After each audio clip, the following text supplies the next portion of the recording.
If you found a perfect sample, but every time you add drums, they just sound like this,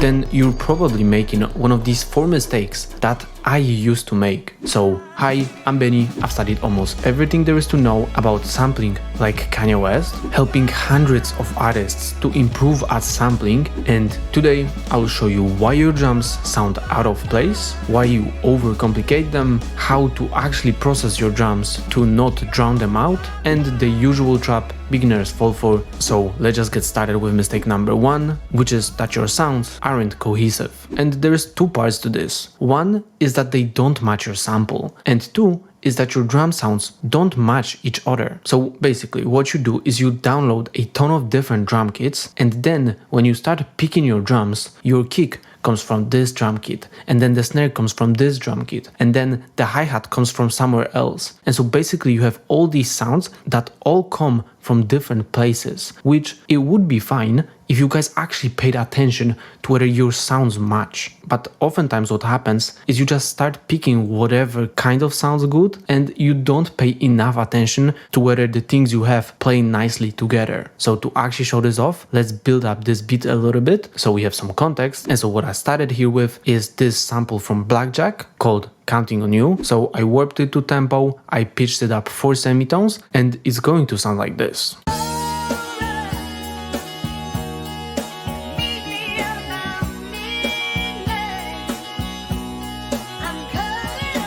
Now for me this sample is just a little too full, so what I'm gonna do is I'm gonna first chop it up and then stem separate it, which after I render it all down, it's gonna look like this. And so what I left here is just the vocals. Now to process them, I'm just gonna add a little bit of compression, a phaser, reverb, and a delay. So with all of that, it's going to sound like this.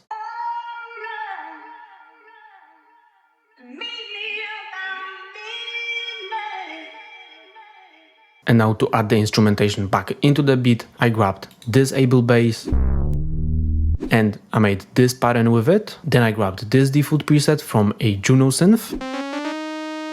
And I just simply built the chords using the 1-3-5 technique on top of my bass line. So if we put all of this together, it's going to sound like this.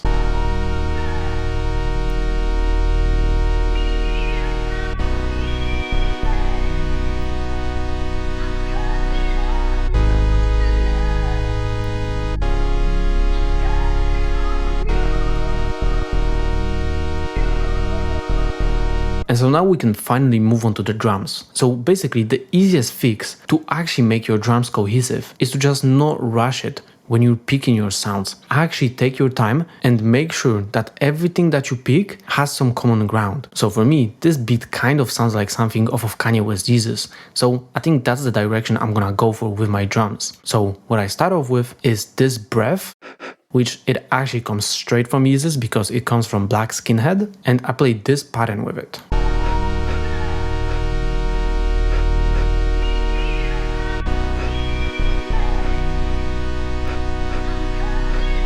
Now, keeping with my Kanye West Jesus theme, for my snare, I'm gonna pick a snare that comes straight off of Guilt Trip, so it sounds like this.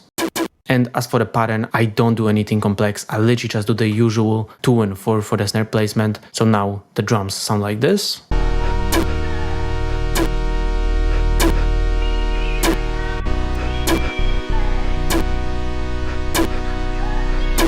And to bring all of this together, I'm gonna use a kick. So I still use a kick from a Kanye West drum kit, but it's not a kick that directly comes off of Jesus, but I feel like it fits perfectly because it's really thick sounding. So it sounds like this. And I also add processing to it with this analog clip and this compressor, so that's gonna make it even bigger sounding. And I play this pattern with it, which is going to sound like this.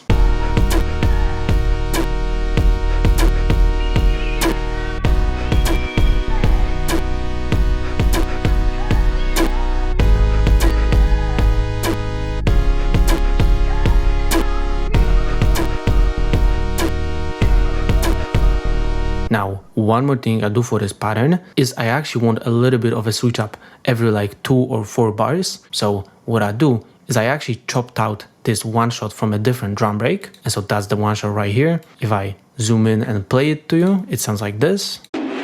And as I said, I literally played it like every 2 bars just to give like a sense of progression to the entire loop. So before I play you how the drums sound together, let's first go back to the version of this beat that you heard in the intro. And so this beat has literally the same sample, the same patterns, the same chords. The only difference is that I didn't pay attention to what drum sounds I was picking, and I just picked whatever. So here's how it sounds without me putting effort into picking drums.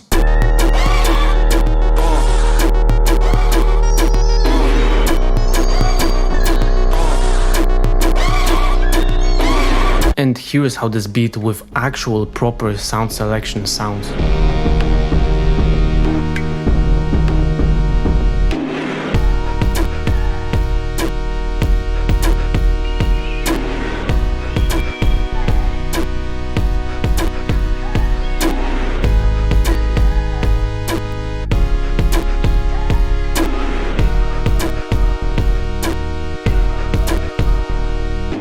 And mistake number 2 is you add way more than necessary. And look, I know we all like to fill up our beats with perks, hats, and multiple different bounces, but sometimes all a sample needs is just a strong kick and a snare, and that is because a lot of the time these samples are already full. So what the beat actually needs and what it will benefit from is just being empty. And as an example here, let's actually take a look at Kanye's Never Let Me Down. So here Kanye samples Maybe It's the Power of Love by Blackjack, and the sample chops sound like this.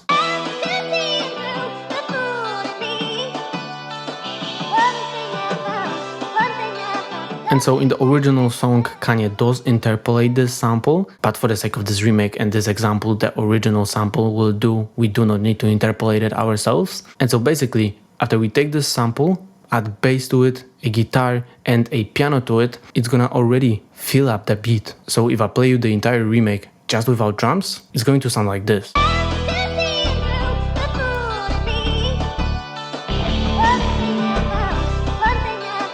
And also, as you can hear, the sample itself already has drums in it. So if we actually look at the drum pattern that Kanye added to this, it's not all that complex. And that's because it doesn't have to be. So basically we just have a 2-step hi-hat pattern, then we just have the most basic clap on the 3 and 7, and that's because we're in double time. Then we have just this kick bounce with like a kick roll in the 8th and the 12th bar. So that's literally everything for the drums. It's really, really simple. And that is because it just doesn't need more. So it sounds like this.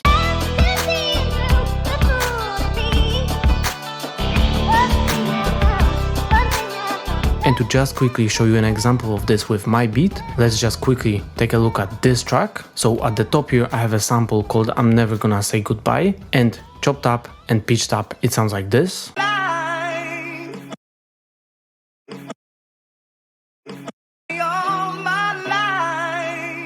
So the sample itself is actually quite empty, but the reason I can get away with very simple drums in this beat is because the instrumentation I add to it is actually very dense. So I add an 808, a brass, a Juno synth, and another Juno synth. And so the entire instrumentation without the drums sounds like this.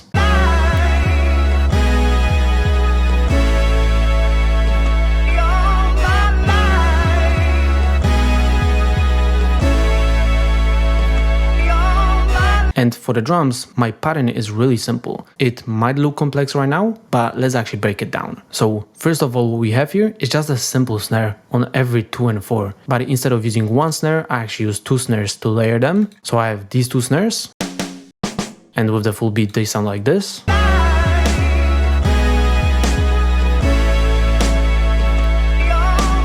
So I do something really similar for the kicks. So I also have 2 kicks and I layer them. So the first one sounds like this, and the second one sounds like this. And here is the pattern I make with them. So with the full beat, it sounds like this.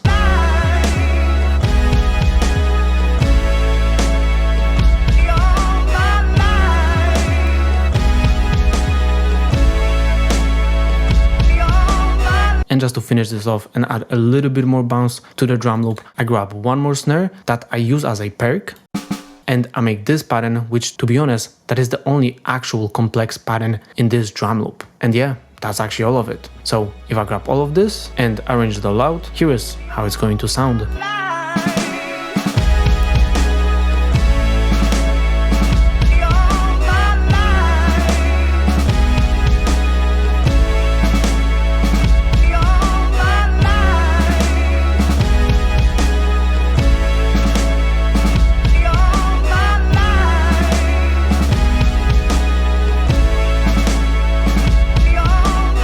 so the mistake number 3 is you drown your drums out, and for this mistake I actually want to show you an example from one of the Sample Academy members. So what he created is actually a great sampled beat, but if you listen to it,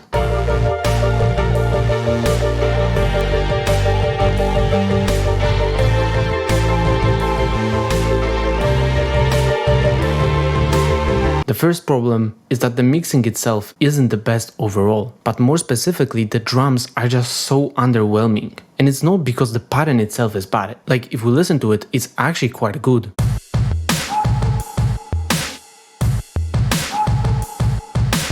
But the way they're processed just makes them so drowned out in the beat and they don't stick out at all. So they need more punch and they need to stand out more, which is actually very simple to do. We just need to know how to process them properly. And there's literally 3 steps to this. So there is volume, saturation, and compression. So let's go one by one through all of them so I can show you what I did to the mixing of this beat to fix it. And yeah, let's actually get into it. So first of all, volume. And so basically that's bring everything down that shouldn't be in the foreground. And for me, that's gonna be this orange track. So I'm just gonna bring it down about 8 dB.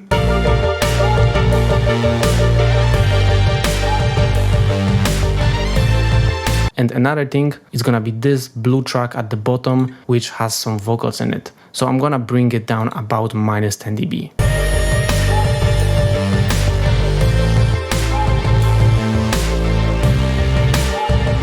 Now, the second thing is saturation. So basically I'm just gonna go to the drums themselves and we're gonna introduce a little bit of saturation to the drums to add some clipping to them. And what's that gonna do is it's just gonna give us a little bit more headroom and it's gonna make the entire drum loop sound way thicker. So for that, I just used this analog clip and I have the drive set to 9 with the output set to minus 7 dB. Dry wet is on about 50%. And so let's listen to the before and after. So for that, I'm gonna solo out the drums because it's actually very subtle and you cannot hear it all that much, but all of this adds up. So let's take a listen.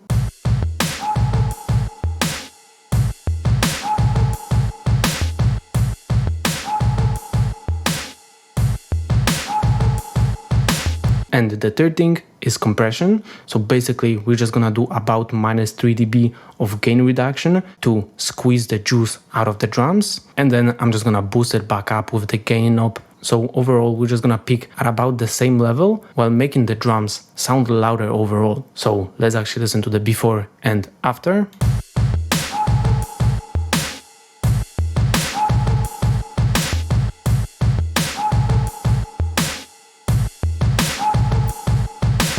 And believe it or not, that is everything we have to do to the drums to make them sound way better and not drown them out in the beat. So just to be completely clear, I did add some other mixing to different tracks, but as for the drums, I just did what I showed you right now. So let's actually A/B test all of this. And so let's actually listen to the complete before and after.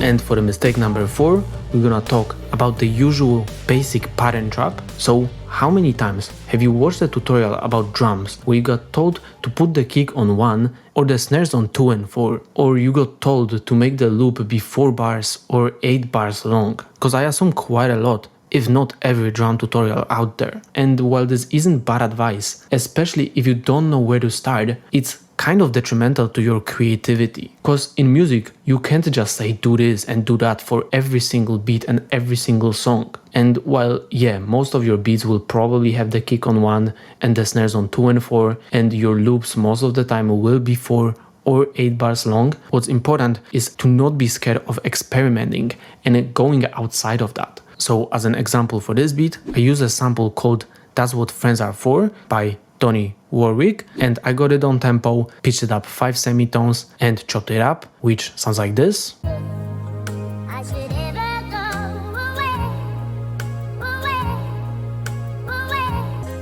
and there wouldn't be much special about this sample and the way I process it, if not for the fact that this is actually a 5-bar long loop. So how did I even approach adding drums to this? First, I started off with a clap and a snare, so I used this snare and this clap. And I placed it on the usual 3 and 7 because here we're in double time, and I made it literally do that for the entire 5-bar loop.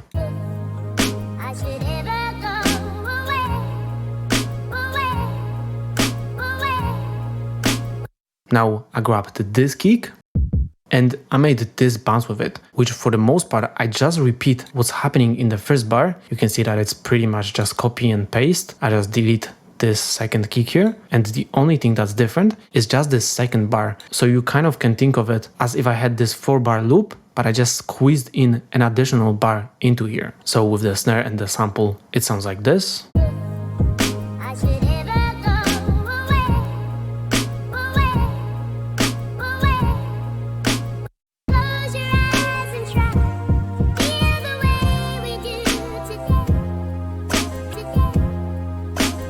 And lastly, just to add a little bit more bounce to this loop, I grabbed this shaker and this tambourine, and I added them in a pattern like this, and all together the final drum loop sounds like this.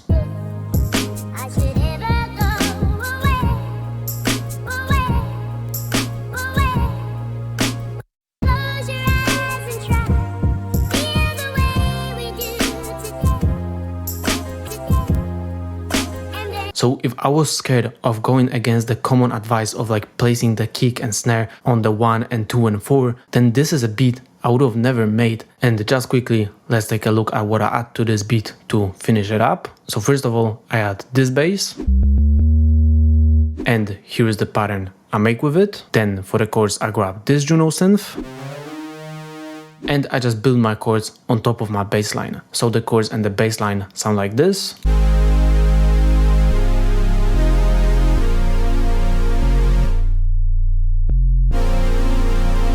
And that is actually the full beat. So if I grab all of this and arrange it all out, it's going to be done. So if you want to become a sample-based artist, just like Kanye West, then check out Sample Academy. You will get there the 90 days Got Your Sampling Roadmap, where I will give you all the step-by-step knowledge to sample like an artist. So go check it out, it's first link in the description. And yeah, now that you know what mistakes to avoid when making your drums, you should go and learn how to actually add them to your samples. And for that, go check out this video where I will show you 4 drum techniques so good you can't make trash beats. See you there.